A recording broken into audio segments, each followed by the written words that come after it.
You know what really makes us mad? Is wasting money on CDs with only one or two good songs. Yeah. Tell them about punk.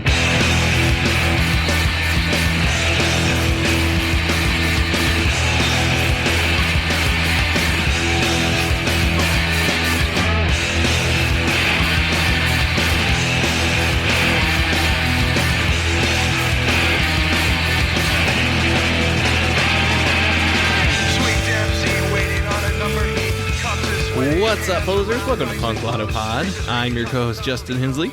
I am your other co-host, Dylan Hensley.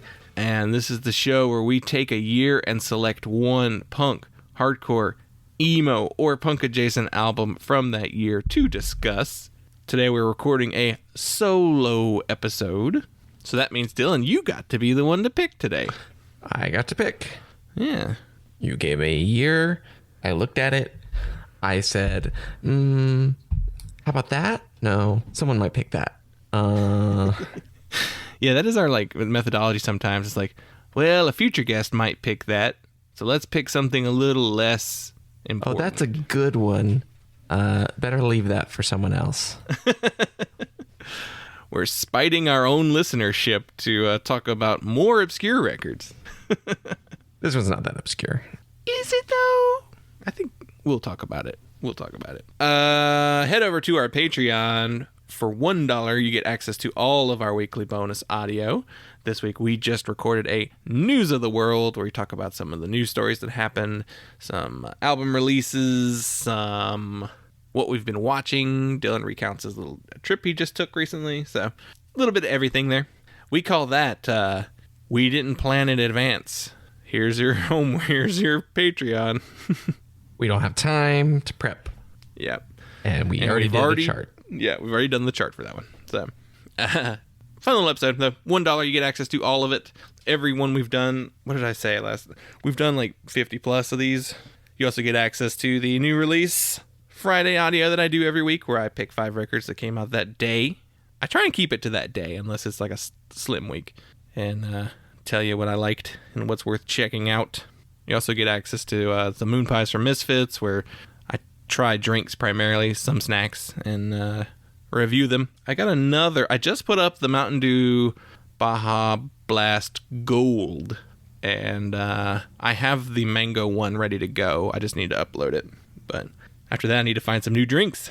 You seen any weird ones lately? No, I'm not seeing anything that I want to try anywhere. Yeah. It's very frustrating. Most gas stations now devote most of their shelf space to energy drinks. Yeah. I feel like so anything weird doesn't show up. You get there's 4 flavors of Mountain Dew usually, and then 4 rows of Coke and Pepsi, just regular Coke and Pepsi and Diet Coke and Pepsi. It's you don't need this many. Give us some selection. Yeah, I go in, and I'm so frequently annoyed at how small the selection is at most places now. It's you used to carry everything, and now you're 2 rows of Dr. Pepper. Yeah. Nobody needs that. Dylan and his anti-Dr. Pepper stance, where he got some pushback. Okay, the immediate response was I got ratioed pretty hard. Everyone was totally wrong, just getting replies, but I did get vindicated in the likes. I will say a couple of people retweeted it. One of my most popular tweets, in the 20s as far as likes, I think, or something like that. So many of people agree it's a bad soda. Okay, undrinkable. So I didn't drink regular Dr. Pepper, but when I switched to diet sodas, I was hey, I like Diet Dr. Pepper. How did that happen? I didn't care about regular Dr. Pepper before. Is it because the diet options are limited? And I'm just hey, it's a variety. I've always heard Diet Dr. Pepper talked about as its own thing. There's something else going on. I don't know if those flavors just work better with the artificial sugar. Maybe. Or what it is. Maybe because there's 20-something other flavors in it. Yeah. It distracts from the aspartame flavor. Yeah, it could be that. Yeah, maybe it just does a better job of hiding the dietness of it versus It's the chai latte of Dr. Pepper, of sodas. Strong. I will drink a Diet Coke, but a Coke Zero, Coke Z's, that's my go-to. God, but Pepsi, Diet Pepsi and Pepsi Zero, ugh, that is the worst. Yeah, pretty bad. I do like some, a Diet Sundrop is pretty nice. Diet Cheerwine, of course. Diet Cheerwine also being its own thing. It is different. It is distinct from Cheerwine. Yeah, but yeah. They've also changed it to Cheerwine Zero, and it's not as good as Diet Cheerwine was. It's disappointing. We need the carcinogens. That's what diet sodas need. Yeah, because the diet ones have aspartame in them. The zeros have like sodium benzoate or something like that. Like monk fruit. Yeah, but so if you want to see watch videos of me tasting shit, head over to the Patreon. You get all that too. You can get if you go to the $10 tier, you get to actually select what album we talk about that month. So that one will work where you just sign up for $10 for 1 month and then immediately unsubscribe, and then you get an album that we talk about. Unless you want like 2 in a row or something like that, you can keep it for a while. But all that's on patreon.com/punklottopod. We're on all the social medias: Instagram, Twitter, Facebook, at punklottopod, email address punklottopod@gmail.com, and a voicemail line, which is 202-688-PUNK. And we actually have a voicemail. So I'm going to play this here, and we're going to listen to this familiar voice.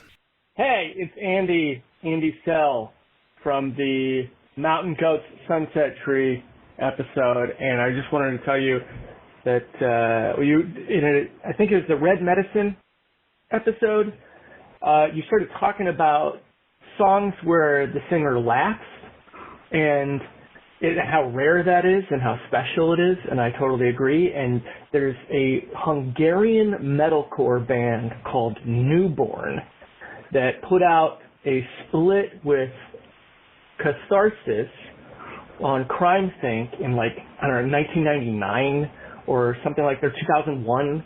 And there's a song in there called Dead Poets Society. And the 3 songs that Newborn contributed to this split have always been I love it so much. I bought their discography. I love it. I listened to it until the CD is unlistenable now. But the song Dead Poets Society, the singer from Newborn starts laughing this maniacal laugh at one point during the chorus, ha ha ha ha ha. And it's my favorite thing, and it's always stood out to me because I honestly can't think of any other songs like it where the singer laughs, and it's always been a very special thing to me. And anyway, you just made me think of it, and I just wanted to submit that for your approval. Another song where they laugh, and it's a metalcore song, and it rules, and it's sad that Newborn didn't put out more. Okay, that's it for me. Bye. Thank you, Andy. Do you know Newborn? No, I don't. Do you know that Catharsis split?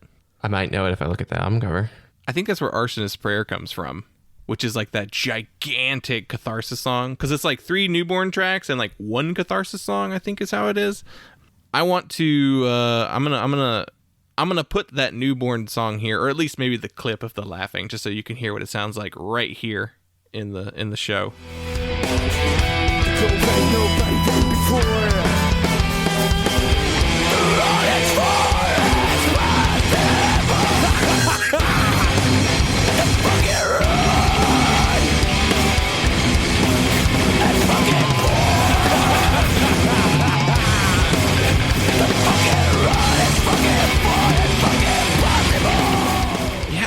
It got me thinking. I was like, what else? Who else has laughter in songs? That the Fugazi one was the big one. The only other thing I could think of is in Liar by the Rollins Band, he does the ha ha ha ha, yeah, hoo hoo hoo, during the Liar part. There's got to be more though. There has to be more. I could probably think of some where there's laughter in the middle. I think there are some AC/DC songs with some laughter in them. I don't know if it's just a laugh. Alice Cooper's definitely done it a few times. School's Out. That's a notable laughing in the song, but he's got a couple of songs. Oh, Ozzy, I guess he has some. Is this Laughter Crazy Train, right? Yeah, what else? There's that They're Coming to Take Me Away song. Yeah. Fashion Zombies by the Aquabats. Oh, yeah. I feel like there might be a couple Aquabat songs with some laughing in them. I could see ska bands having a few. I'm just looking at a list on Rate Your Music called Songs with Laughing in Them. Yeah. Hot Pants Explosion by the B-52s. Oh, well, like, Love Shack is like a full-on party in the background. Yeah. I mean, that's they do that in Sherry Darling by Springsteen. Yeah, there's quite a few Sabbath ones that supposedly have laughing in them, which, yeah, it makes sense. Yeah, it is. It's a funny thing. Like when you hear it a song, it always feels special. Oh, yeah, of course. I don't know why I didn't think of this one. Wham Bam by Buck Owens. Wham, bam, thank you, ma'am. I'm trying to think of where the laugh is. Yeah, this article has like, man, there's a lot of songs in here. Couple Queen songs have it. She Bop by Cyndi Lauper. Oh. Couple of the Kennedys. Soup is Good Food. And A Growing Boy Needs His Lunch. I guess too, there's also a difference between like the like staged haha, like it's in the lyrics haha. Yeah. Versus just like the Fugazi one feels like just a natural, like he just laughed in the recording of that line. Yeah. Which makes you wonder, does he laugh in the live versions too? I would be surprised if he didn't, you know? Like he cut it and it was just like an ad lib almost. Yeah, going off of it's a lyric in the song. It's like it's a musical aspect of the song. Peekaboo by Devo. Ha ha ha ha ha. Yeah, right. Ha ha ha. Or Flipper. Yeah. Ha ha ha. Yeah, by Flipper. Yeah, of course. This thing said St. Vitus has two, and The Lost Feeling and The War Starter. I could see that, but that comes from Doom too. You know, so that's like a that could even just be a ha. Yeah. Is a single. Does that count? Hungry Like a Wolf. Is there a laugh in Hungry Like the Wolf in the lyrics? Or is someone laughing in the background in that song? Not really showing up in the lyrics. So I think maybe someone just laughs in the song. Well, there's also like that Stavesacre song that's on Collective, where like they start the song and he hits that like rattlesnake. And he starts laughing. And he just starts laughing because it was unexpected. Apparently there's laughter in That Don't Impress Me Much. There is, because it's the part where she's talking. Yeah. Yeah. That don't impress me much. Yeah, that's a fun little... There are numerous Insane Clown Posse songs with laughing in them. One of these days, I'm going to be a juggalo. Just a comp. Just you wait. That one together. I just got to listen to a ICP record that I like, or just a ICP record. See, I don't know if their music is good enough to actually make you a fan. That's the thing. I should do the one, like, remember they had like a major record that actually had like radio play. You remember that one? Yeah. It was like a double album too. It was like released same day. It's like the spiral on the cover. Yeah. With the eyeballs floating. There was like a major label release that like got probably based off of nu metal being popular. I should try like the most high budget stuff to see if. Here's a couple more that should have been obvious to me. I should have remembered these. Big Yellow Taxi by Joni Mitchell. She laughs at the end of the song. She just starts laughing. Your Love Is My Drug. Actually, quite a few Kesha songs have laughter in them, but Your Love Is My Drug is the one that comes to mind where she's laughing at the end. She's like, I like your beard. And that's almost a different thing too, though. You know? The laugh outro, yeah. Yeah, it's like, I'm sure Sheryl Crow has some of those too, even, you know? What about you, listeners? Tell us your favorite song with like laughter in the middle of it. Because call us and leave us a message. That is 202-688-PUNK. And we'll play it on the show. We'll talk about it again because that's fun. Well, that's all the business out of the way. How about we talk about some music? All right, so premise of the show, assign a year, pick an album. So I gave you the year 1980 to talk about. And of course, like usual, let's talk about some albums you almost selected. Because you actually had a couple options that you sent me. Like you were going to do, you know. Yeah, there were. I was trying to. I need to look at what I sent you to remember what I seriously considered. I will say, though, we have covered 1980 2 times, once before, and that would be the first time was the Psychedelic Furs and Teen Idols episode we did with Anne Lepore. And then the other one we did was the Cramps Songs the Lord Taught Us with Alicia from Ganser. And then we posted a freebie. That's right. So in our Patreon, we did a starting 5 where we talked about 1980. And we posted that, a freebie one, in the main feed too. So we have talked about 1980 in the past. Yeah. It seems like we've talked about this record or this year more than we have, but doing the starting 5, definitely, we would have talked about 10 records. So I was looking at the year and I was trying to pick something. I wanted to pick something that felt significant to the year. So like I considered the first DOA record, because it is the first record that year. I've heard some stuff from it and it sounds pretty good. I haven't listened to the whole record, but I kind of skipped that one just because I figured it's not the UK 81 record. So it's not the more important DOA record to talk about. It's a little bit more, from what I've heard of it, it's a little bit more 77 punk sounding than what DOA would become. So kind of passed on that one. Aren't DOA like an American hardcore band though? No, they're from like, maybe they're Canadian. They were Canadian. They're Canadian. Why are they listed as a UK? I was confused by that. I was like, what? They're the band who did the record with Jello. They're like Vancouver, maybe? I'm trying to find the record. There it is. Something to change. Something better change. Unless I'm thinking of a different record. And I said DOA. They have a record called Hardcore 81. Yeah. I guess that was the confusion why I was thinking of them as a UK 81. Isn't it UK 82? Yeah, it is UK 82. Who's the UK 82 band? The Exploited. You had the wrong band. GBH. Discharge. Yeah. Okay, well, maybe we should have just done that DOA record. I don't know. Clearly, I know nothing about them. I mean, it's not the DOA record, apparently. It's like the third most popular. The most popular being the Jello one. Yeah. And Hardcore 81, and then this one. So, yeah, I was like confused when you were saying UK 81. I'm like, what? They're a hardcore band from here. Well, Canada, but... Learning things on the air. Yeah. And now we're going to get yelled at for all they do is read Wikipedia. Sorry, I was reading our old negative reviews the other day, so that got stuck in my head. These stupid idiots don't know DOA. That is always the type of band that we have facts wrong about, that people yell at us about. Yeah. They don't know MDC. These idiots. It's like, they're like 40 MDC records, and they change their name on every record. The first Wipers record, we've talked about the Wipers a lot. And again, that's one that someone else might pick. And we've done a Wipers record before on the show. True. I mean, it was a later one, like not one of the more well-known ones. But yeah, like that Wipers record, I could see a guest choosing that one. The first Feelies record is kind of the same way. It's a significant one that someone else might pick. Really almost went with Killing Joke. I was kind of pushing for Killing Joke. Mainly because my main takeaway was, I don't know shit about Killing Joke. Like, I literally know nothing about Killing Joke. I thought they were tied to Ministry somehow.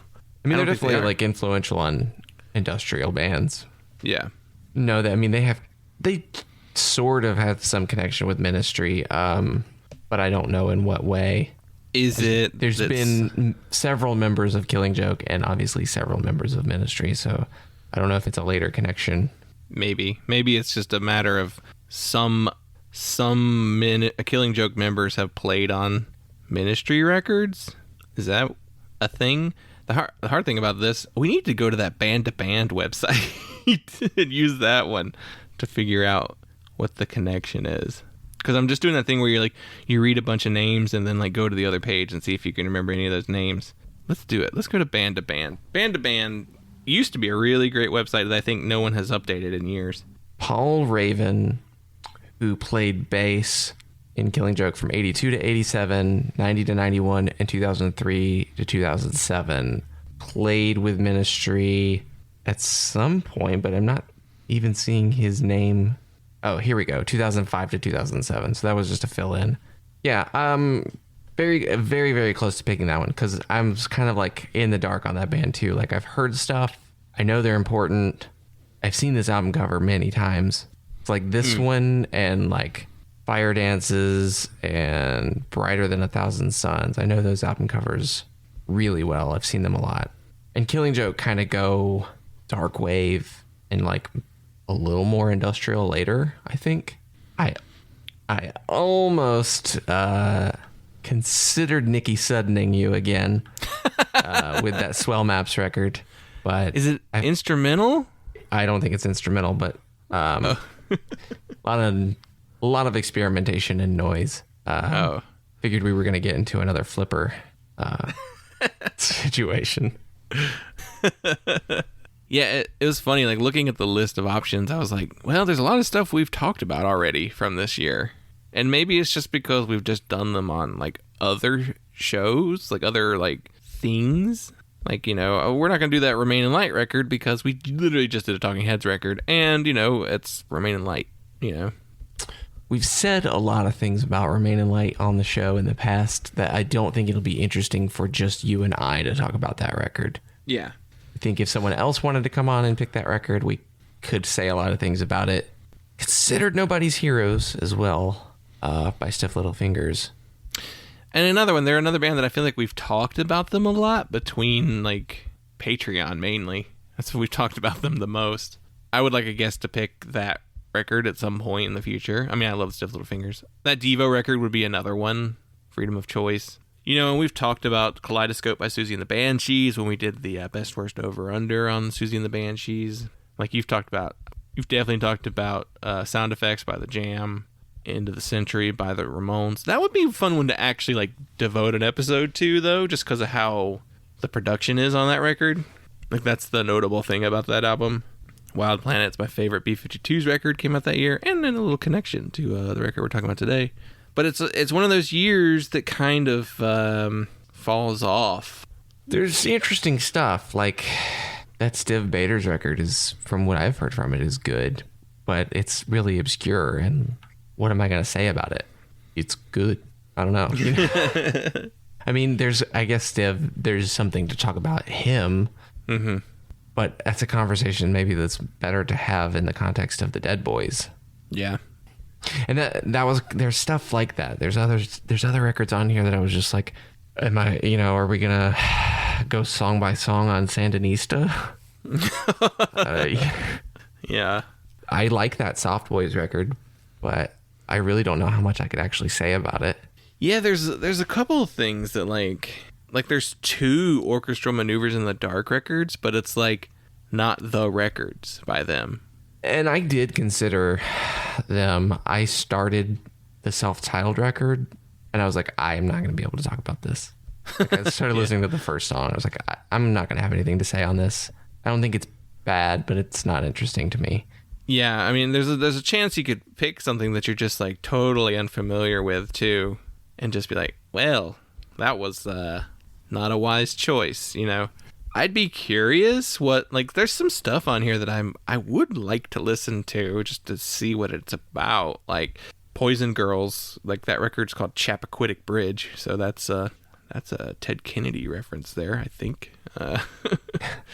But they're like a UK anarcho-punk band with like crass connections, but I think they'd be interesting to talk about. There's let's see what else we got.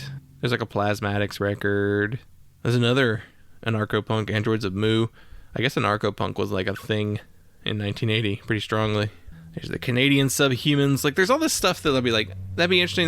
There's Chipmunk Punk. We could have done that one. Yeah. But it also like kind of falls off a cliff right away. Like we got a real late Runaways record, Flaming Schoolgirls, a Sham 69 album, you know, like the type of bands that I don't know that anybody's going to care that we cover. But also, I hate to say this, but is anybody going to care what we're covering today? We'll see. I don't know. Well, let's talk about it then. So you selected 1980, and we are talking about Pylon and their album Gyrate.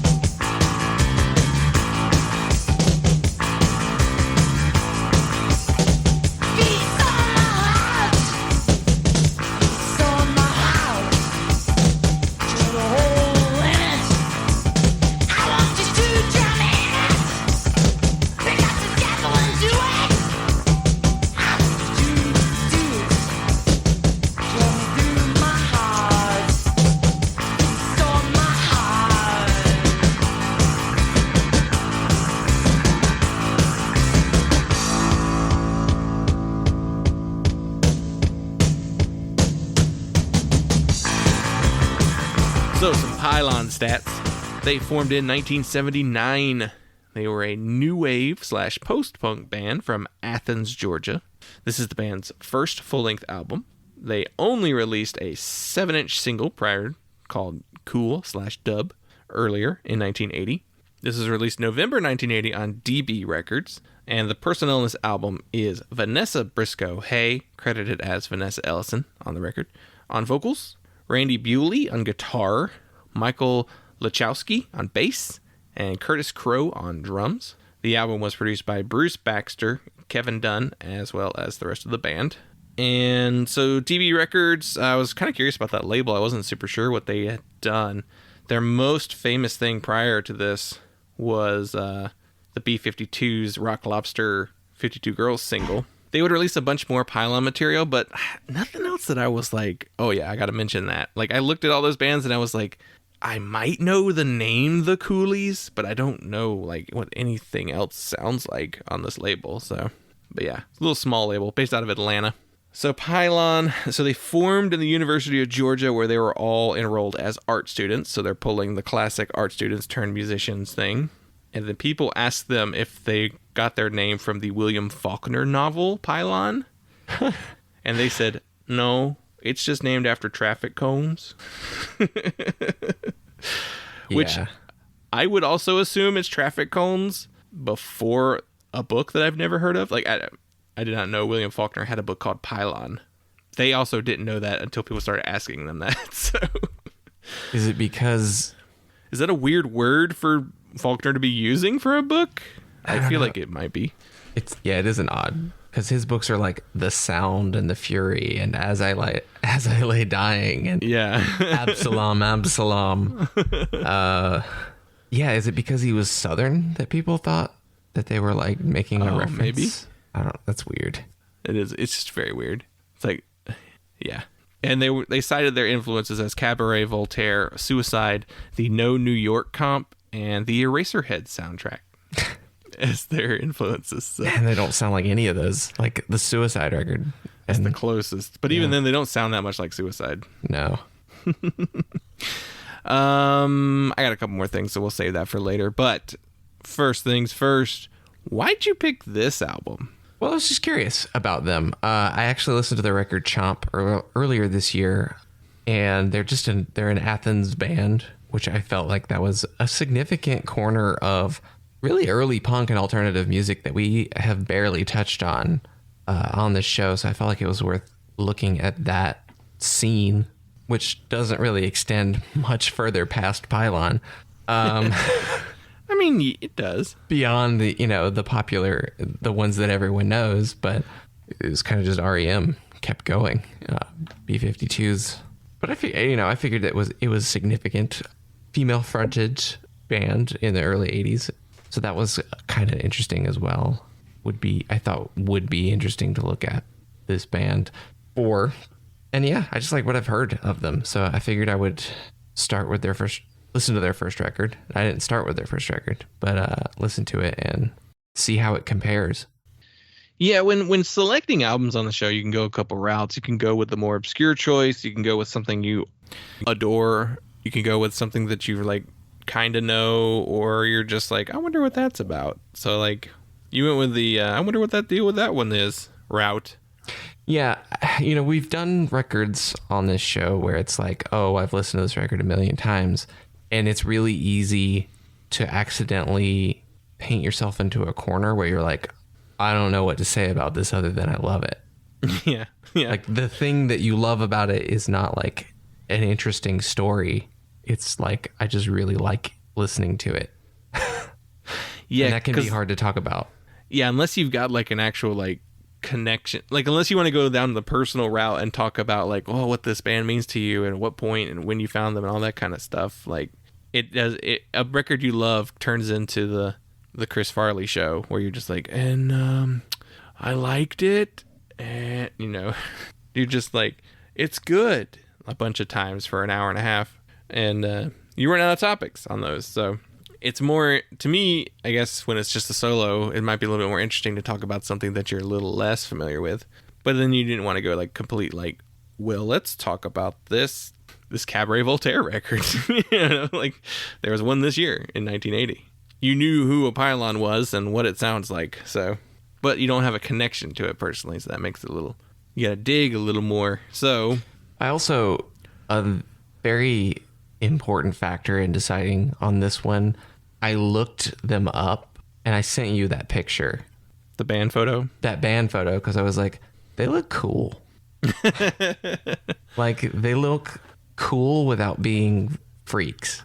Like, they look like normal people in a band, and being normal people in a band looks really cool to me. Normies in bands? They're made cool by being in a band. They do look normal. Though, except for that guy, what's he wearing?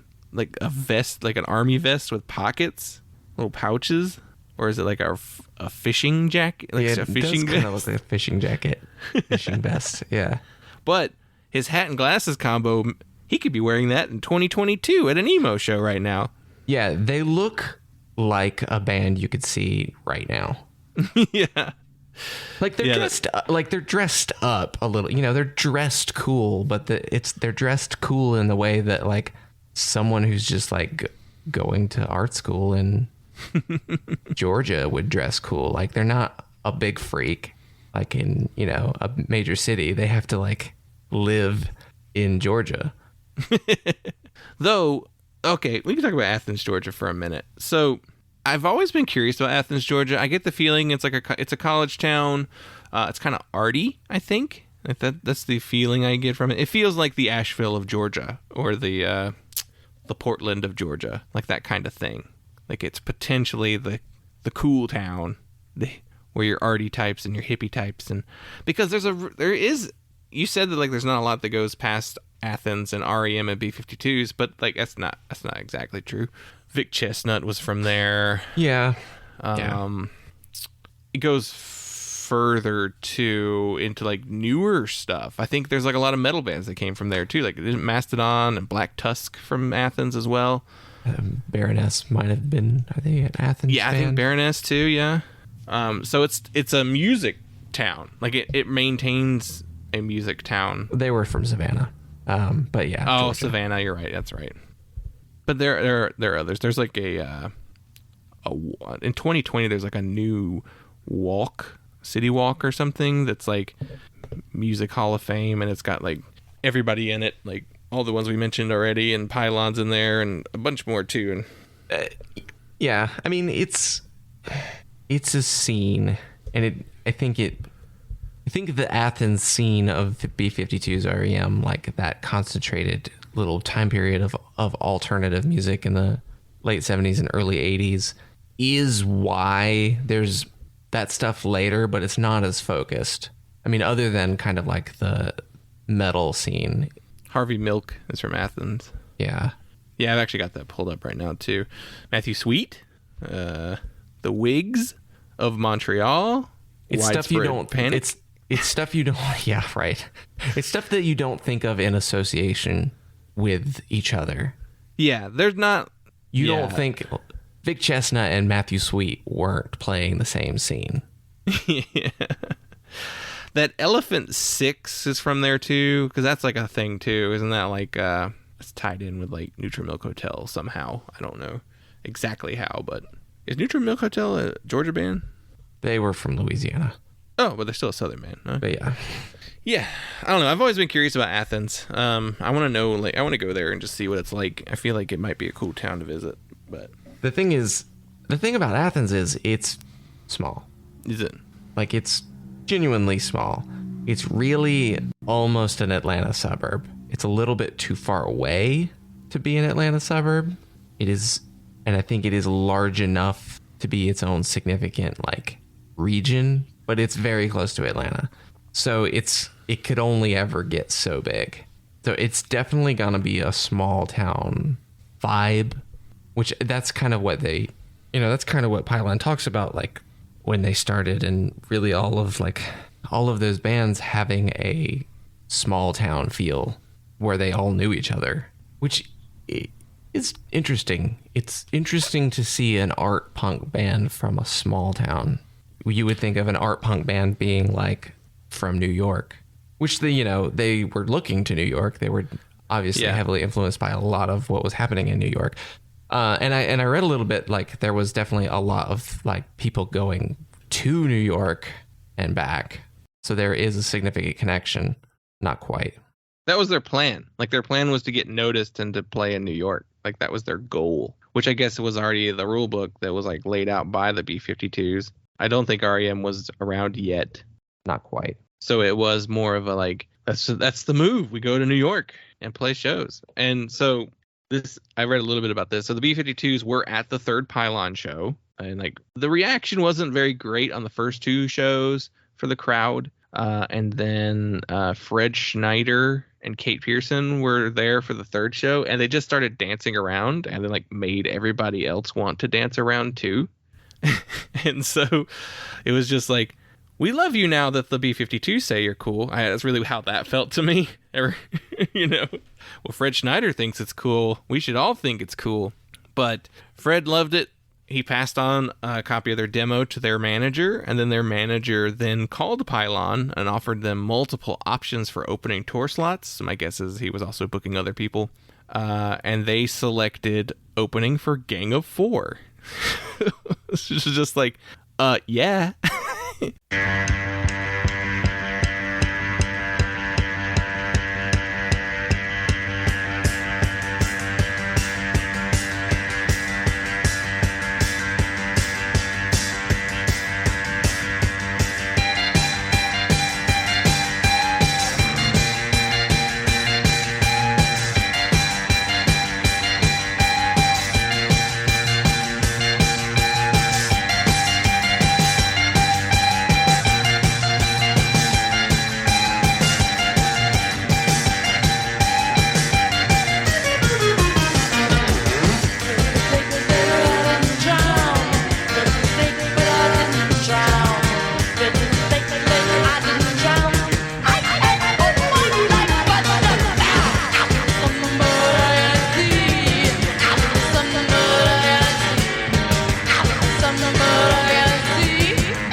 Makes the most sense too for them to open for Gang of Four first, because if you have anyone to compare them to, Gang of Four is probably your biggest and closest sounding, if that makes sense.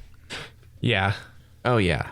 This sounds very much like Gang of Four, and not just in the rhythmic aspects of it, like not in just being like a disco influenced, dance punk band. Like they really had, especially on this record, more this record than Chomp, they had a similar hard edge, like a little shoutier, a little more distorted guitar than like the B-52s, or even like Blondie, like which they kind of got a lot of comparisons to and early on. Well, a lot of the early comparisons too said Talking Heads, like that nervous energy of the Talking Heads, which not by 1980, but by like compared to like Talking Heads 77, like it's very much in that like that vein, because brought out like the funkier side of them on the later stuff. So like there's a little bit of funk to Pylon, but it I think that just derives from it being a bass forward band. You kind of wind up being a little funkier, but so that's where I got that Talking Heads. I did get a little bit of the Wipers riff in there too, because like nobody in 80 was listening to Wipers, because I feel like Wipers didn't become a bigger thing until later anyway. Like that's part of their history, right? Yeah, I mean they were totally averse to doing anything that would help them commercially. So yeah, 1980, I don't even know how you could get a Wipers record. It came out, but yeah, I don't know who bought them or who sold them. So I could see it's that parallel paths, like Pylon was not listening to the Wipers and the Wipers were not listening to Pylon, but they kind of occupy a similar realm, with just like Pylon being a more new wave versus the Wipers just being more punk rock. Well, and more rockabilly influence too. Yeah. But there's even a little, like, if you take out the quirkiness of Devo, like maybe more like that first Devo record, it's in a lane with that. It's a very interesting sounding record. So, had you heard this album before? I hadn't heard this one. I had heard Chomp, which I really enjoyed Chomp, which was why I really wanted to listen to this record. Because I thought that was a really fun record. So I figured this one would be similar. And this one is the one that people point to more often anyway. I mean, it is the first one, so that helps. But they didn't really keep going after Chomp either. So there's not really any other direction you can go. Yeah. Right. There's only 3 Pylon records in total. You know, yeah, they did reunite later a couple of times, actually. Yeah. But only put out one other record in like 1990. So was this record, how does it compare to Chomp to you? Was it what you expected from that record, or is it different anyway? I don't know that I didn't have a huge expectation for it. I figured it would be pretty similar. I do think I liked it more. I think that it has a harder edge. I think that Vanessa's vocals on this record especially are more interesting in the ways that she goes to more extremes with her voice. I think it sounds really cool. I think the raw production also lends to that edginess. I would say it's a better record overall, but I think they're both good. I think they're both really good. Like okay. Chomp might have more standout singles kind of songs. I did think that listening to this record, like none of the tracks themselves really stick out too significantly on their own. It does really run together, but in a way that I want it to. So what did you think of this album specifically? Not in comparison to Chomp, just like listening to this record as much in a vacuum as possible. To me, it does. I think the thing that stands out to me the most about this record is that it takes the roughness of Gang of Four and the esoteric artiness of the Talking Heads and puts them together where you could make like Kraftwerk, Motorik,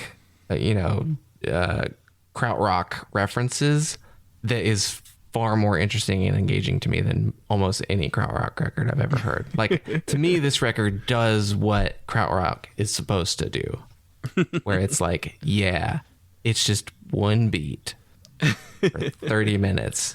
It's like listening to I sent you a track from a Marauder record. Yeah. It's like listening to that record. Like, I listened to that record and I was like, yes, just segue nonstop every song into the next one, which this record doesn't really do that, but it has that feeling of like, you don't really pay attention to where the songs end and begin. They do, but it's not important. You're just plugged in for the ride. And I think that's what I really enjoyed the most about this record. It has its dips and valleys as far as like what else it does sonically, but the most important thing is that you're just like groove the whole time.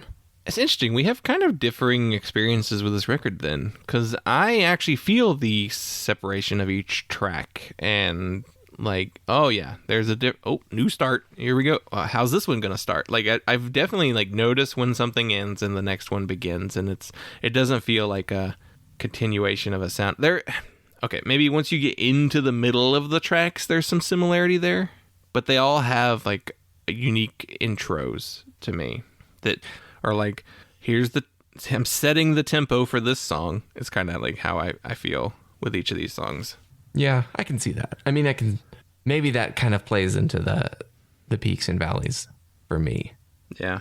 Yeah. The thing, looking at the album art, it's this very kind of like, what do you call it? Blueprint, schematic looking kind of album cover. It looks like a Kraftwerk record. It does look like a Kraftwerk record. Like, Kraftwerk was a thing that I was thinking of when I was looking at the artwork and listening to the music a little bit, but I was like, no, this is like got a harder edge than Kraftwerk. But it was a band that popped in my head. Yeah, well, there's no synthesizers. Yeah. It's like a raw version of it. It's funny. It's a record that has no synthesizers, but it feels like it should. Like, listening to it, it feels like there are synthesizers on the record, even though there's no synthesizers on the record. so the it has a very like is mechanical. You think mechanical is a good way to describe their sound? But not really, because there's a groove. There's a groove that feels very danceable. That is, to me, very human. Yeah. Mechanical in texture and tone, for sure. Like that's that Gang of Four thing of just like using the guitar in a way that is not normal or appropriate for guitar. Playing a guitar almost like a piano, and just like really clunky and choppy. But no, the rhythm of the songs is still it's still dance music. Yeah, it is. It is very dancey, because I was definitely like nodding along. Like maybe not with the first track. I feel like the first track is one of the less danceable ones, but like track 2 and beyond, I definitely was grooving to the entire record. Like, which, yeah, dancey in the way, I guess. The bass and the drum are probably the ones who are setting that. They're laying down the tracks. Like, here's the groove, and this is what we're gonna lay on for the whole song. Groove along to it, like it has a dance beat. But the guitar is doing like kind of whatever it wants. Like it's an interesting guitar type. Changes sounds a couple times on the album, but like, let's see. I usually take my track notes. I want to see if I have anything that like I specifically. Like, the guitars are light in a lot of places, too. Like, they're doing that Talking Heads, Psycho Killer kind of light guitar thing. Oh, I will say, though, there's a weird kind of, on the song Precaution, has this weird, like, Chet Baker Les Paul kind of guitar part to it. Yeah. Yeah, I know what you... It's like this weird, like, bleep, bleep, bleep, bleep, bleep, bleep, bleep, like that kind of, like, the way that they played guitar in a way that didn't sound like anybody else. No, I guess there are some different things, though. Like, the weather radio has that delay that, like, the Edge, I think, definitely was aware of. Yeah, it's definitely that Echo and the Bunnyman U2 delay sound. Yeah. But to me, the biggest standout of the whole record, and, like, the unexpected element of the band is Vanessa's vocals. Like, She sounds so cool. I didn't come into this record expecting a combination of Patti Smith and Lux Interior. Like, she's a wild singer.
Basically was recruited into the band as a non-musician. She had no previous music experience. She didn't play any instruments in the band, and so she was like, I don't consider myself a musician. And I think that's where it works. Like, she's not coming at it from the perspective of a singer. She's coming at it from the perspective of an artist. Yeah, they just liked her artwork, and they asked her to be in the band. And she's like, I'm not a musician in any way. And they're like, that's cool. Which to me goes, yeah, you art school weirdos. You were just like, yeah, it's about the notes you don't play. Like that kind of like, oh, it's great if we don't know how to play our instruments. It's really interesting. I haven't read any interviews where they talk about how their art majors and how like the art world influenced what they did as musicians. There's this NPR article where they talk to all the members of the band, well, all of the surviving members, because I think this was this article was after Randall died, which he passed away in 2009. Yeah. But they talked to everyone else from the band, and they're so musically literate. Like, they were informed by so much stuff. And, like, we've name dropped so many different bands on here, but they name even more in this. Like, they mention all of those bands that we've mentioned, but then they're also talking about, like, oh, yeah, I was listening to Iggy Pop's Raw Power, and, oh, we were listening to Ramones and Pure Ubu and Joe Jackson and Elvis Costello and Mekons and Stranglers. Like, they really just list like 40 bands in here.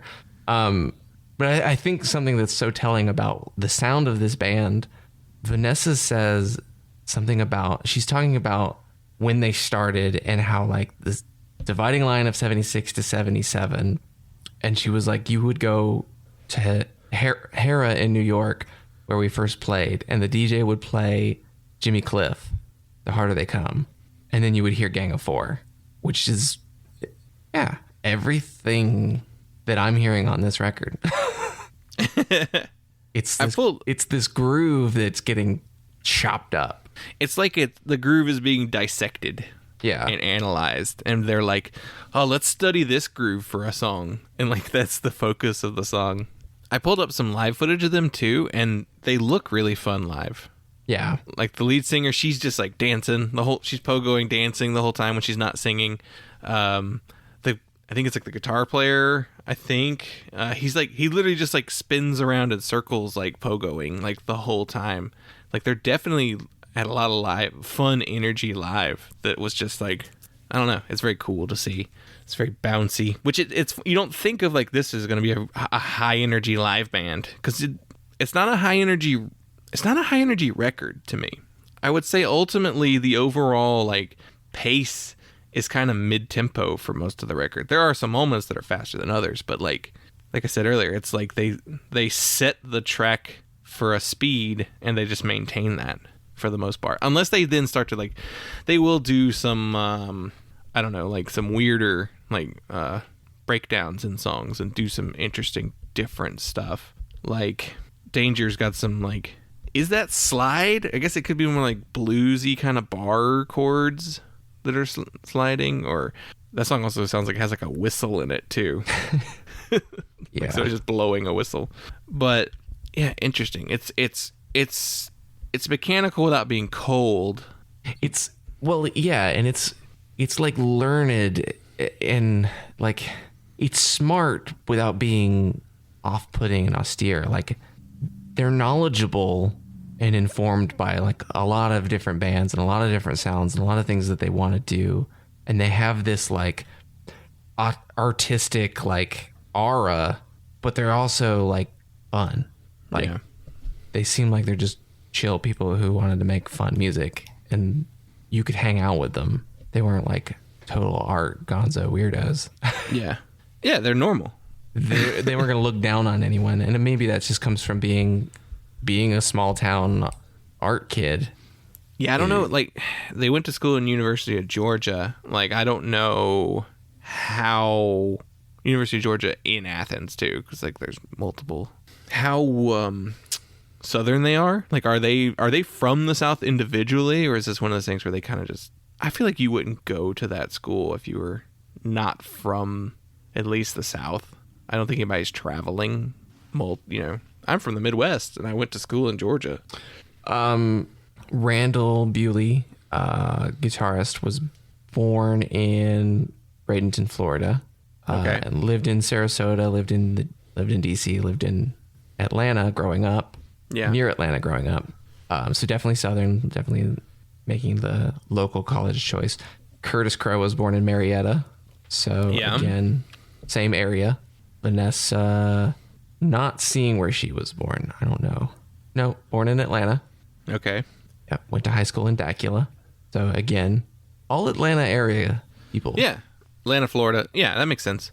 So Michael was born in Norfolk, Virginia. Okay, so they're all Southerners. So that might be the thing that makes them seem more normal than they are too, because it's like, look, my beliefs and the things that I'm into already make me a weirdo in the South. So I'm not going to push it and also dress like a weirdo. And I can't really put on airs because I'm already at a disadvantage. If I go to any other artsy place, they're going to be like, oh, well, you're from the South. You're just a hick. You don't know anything. Yeah. So there's someone above you. You have that sense going into art as being like, well, I don't have this background. Which I'm really now looking for. I really like the idea of some or one of them having like a slight Southern accent, or just like you hear their accent on some words maybe that like gives it away. You're from Georgia. Yeah, it's the narrow vowel sound or something. Yeah. I mean, I've lived in North Carolina my entire life, and I have people tell me, it's like, you're the least Southern person I've ever heard. People from out of state, too. It's like, that's from reading. It's funny that people say that, but then I'll hear recordings of my voice, and I'm like, oh. How y'all doing over there? Our running joke has always been, don't drink the water. Of hearing our voices recorded the first time we tried to record a podcast, and we're like, oh my gosh, my wife.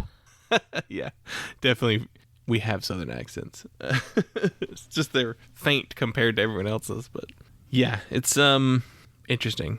So I get a little bit of that connection of being like, all right, I can't stand out too much because it'd become more dangerous if like some of my opinions or feelings were more public and than they are.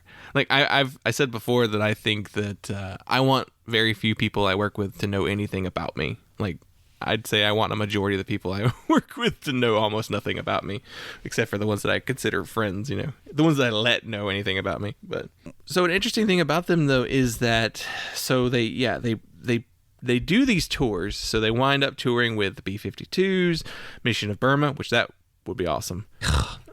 And I was thinking about Mission of Burma a few minutes ago. Not an obvious connection, but a lot of what I love about Mission of Burma, they do on this record. They managed to make these weird sounds that I'm like, how did they do that? And like Mission of Burma, like I know there's like the whole tape manipulation part of their sound, which I don't think is going on here, maybe a little bit, but is not like a significant. There's not a member of the band who does tape manipulation. Yeah, if you read the credits of the record, it doesn't say that anybody's doing that on the record. But yeah, it is the same, like, this song, Mission of Burma kind of do that. Like, this song starts, and then it kind of slams you against a wall for like 2 minutes, and then it stops. And it's just like very driving and texturally dense. Mm-hmm. And complex. It is funny that like they play this music, but they also seem very unpunk in general. Like they don't seem like they are connected to a punk scene of any kind whatsoever. I mean, they're probably listening to punk stuff, but like because the Athens scene is what it is, there's not a big punk scene, which makes them different from like say a band like the Proletariat, who I talked about on our Patreon, who were like a Boston post-punk band at like this same time that they were doing stuff, and they feel like hardcore punk guys playing post-punk in Boston. Mission of Burma, I kind of get the feeling that they were from the punk scene. Where were they from? They're a California band, right? No, aren't they from like the middle? They're from Boston too. Oh, okay. See, okay, yeah, that makes the Proletariat make a lot more sense too.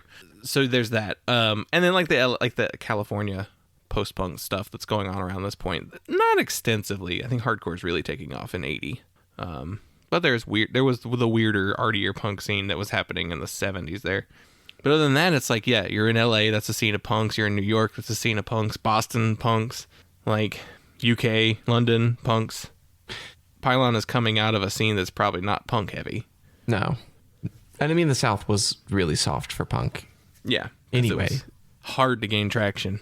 So they're a band that I think comes at punk when people say like punk is an attitude or it's like a creative, perspective. I think that they come at it and exemplify it in a way that is unburdened by the tribal militant aspects of punk, of being, oh, well, I'm a punk. I'm a punk conscript. I have a uniform. I listen to these bands and I act this way at shows. Yeah. Which is always, it's really fascinating. I always love hearing those bands from this time period where it's like, it's definitely punk. Like, it's rhythmically, sonically punk, but it's not towing a line.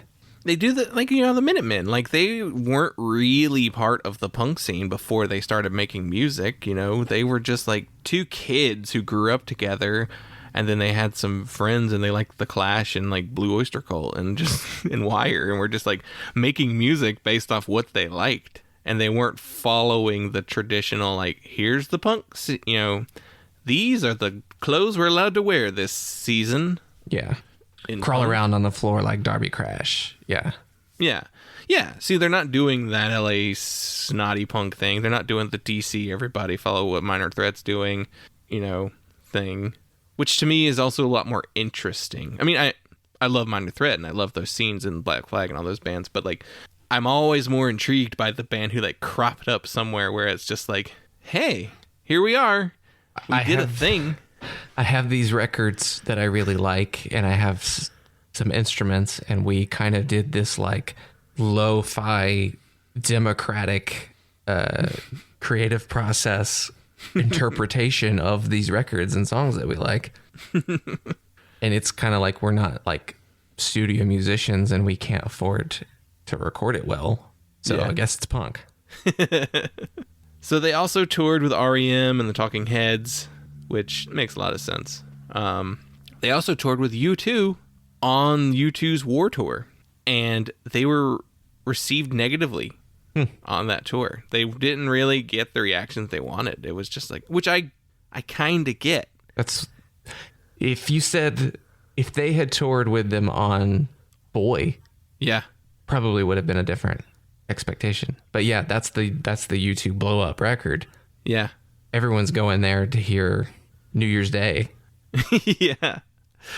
And like touring with B-52s, you're already interested in a weirdo band if you're like going to see the B-52s in the early 80s, because this is pre-Love Shack, you know. Mission to Burma, you got a like band, Gang of Four like band. REM, you have locals. Talking Heads, you have, by the time they were touring with Talking Heads, they hadn't quite done the pop thing again. Like, they hadn't come back around. So, like, it still works for them. U2's the one where you're like, ooh, this is a match. This doesn't work. I mean, it does. It does. If you listen to the music. Right. It totally makes sense. Because you can listen to U2 and you can go, there's that Police. There's that Wire. There's, you know, you can make the same connections. But audience-wise, commercially speaking, no. And so the tour wasn't well received. They had already started to feel like this isn't fun anymore. This feels like we're running a business more than anything at this point. And so then they decided to call it quits in 83, which again, what's more punk than that? Just being like, yeah, it stopped being fun. And that was like their rule in the beginning. And they all kind of agreed it wasn't fun anymore. So they were just like done. It definitely helps that they didn't have significant commercial success to be like, to go to anyone's head and be like, no, I need to keep doing this to buy my house. Yeah. Well, what's weird about them is like none of them had been in any bands before. Most of them didn't do much with other bands until at least like the 90s. You know, they didn't break Pylon up and start new bands. Yeah. They like did Pylon. They were like, all right, we're through. Then in like 87, REM is like, somebody called REM like the greatest rock band in America, and REM was like, no, we're not. Pylon is. Like, they name checked Pylon and were like, Pylon is the best American rock band. Yeah. Pylon wound up reuniting in 89. They did a new record. Then they would do that thing off and on where they would just play festivals, do little stints, nothing like super substantial. Then in 2009, you mentioned earlier, Randy Bewley passed away. It said a heart attack while he was driving his car. It's like, ooh, he had the Macho Man, unfortunately. And so Vanessa said Pylon died the day that Randy died. And she, interestingly, has started a new project. It's a cover band. It's let's see if I can pull up the name. I didn't write it down for some reason. She fronts the Pylon Reenactment Society. Yep, there it is. It's a tribute act featuring members of other Athens bands, the Glands and Casper and the Cookies, and they play shows. They've recorded an EP, and it's they did a 7-inch. So it's like a different thing because it's different people doing different stuff, but they also play Pylon songs, which is interesting. That doesn't seem like a super serious project. Like it's just a thing. She was involved with the band Supercluster, which Randy was in as well. Yeah. But again, like they weren't like... Which was pretty much just a band made up of other Athens bands. Yeah. They weren't... Those reunions aren't full-time bands.